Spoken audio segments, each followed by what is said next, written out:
जय माता दी सभी भक्तजनों को जय माता दी। श्री दुर्गा सप्तमी दशम अध्याय।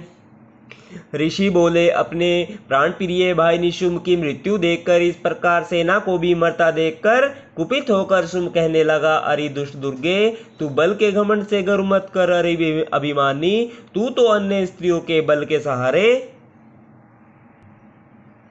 लड़ रही है। देवी बोली, अरे दुष्ट, मैं अकेली हूं संसार भर में, मेरे समान दूसरी है कौन। देखिए तो मेरी विभूतियां हैं, मुझ में ही प्रवेश कर रही हैं। इतना कहते ही ब्राह्मणी आदि सभी शक्तियां उस देवी के शरीर में समा गई। अकेली अंबिका देवी रह गई। बोली, मैं अपनी ऐश्वर्य शक्ति संपन्न अनेकों विभूतियों के रूपों में यहाँ पहले विद्यमान थी, अब सभी रूप समेट लिए। अब तो अकेली मैं युद्ध में खड़ी हूँ, तू भी स्थिर हो जा। ऋषि बोले।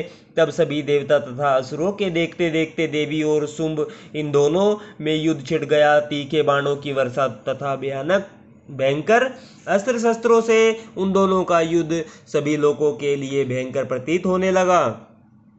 अंबिका जितने भी दिव्य से दिव्य अस्त्र छोड़ती जाती, दैत्येंद्र उन्हें निवारक अस्त्रों द्वारा तोड़ता जाता। इसी प्रकार परमेश्वरी अंबिका भी खेल खेल में ओंकार आदि शब्दों द्वारा दैत्य से छोड़े गए दिव्य अस्त्रों को तोड़ती गई। तदंतर असुर ने सैकड़ों बाणों से देवी को आच्छादित कर दिया। तब देवी ने भी कुपित होकर बाणों द्वारा उसका धनुष काट डाला। धनुष के टूट जाने पर दैत्य ने हाथ में शक्ति उठा ली। धनुष तो पहले ही कट चुका था। तब तो भयानक मुग्धर लेकर अंबिका को मारने के लिए दैत्य उद्यत हो गया। आते ही उसके मुग्धर को भीति के तीरों से काट दिया। फिर भी वह असुर मुक्का तानकर बड़े वेग से दौड़ा। आते ही उस दैत्येश्वर ने देवी के हृदय में मुक्का मार दिया। देवी ने भी उसकी छाती पर एक चपेट जमा दी। देवी की उस चपेट के लगते ही वह दैत्यराज पृथ्वी पर गिर पड़ा। गिरकर भी सहसा उसी प्रकार उठ पड़ा। तब उछलकर देवी को उठाकर आकाश में स्थित हो गया। वहां भी निराधार होकर चंडिका देवी उसके साथ युद्ध करने लगी। आकाश में उस समय असुर तथा चंडिका का आपस में घोर युद्ध हो रहा था। वह युद्ध पहले पहल सिद्ध मुनियों को विस्मय कारक था। तब अंबिका ने उसके साथ देर तक युद्ध करते करते असुर को उठा लिया, मारकर उसे पृथ्वी पर पटक दिया।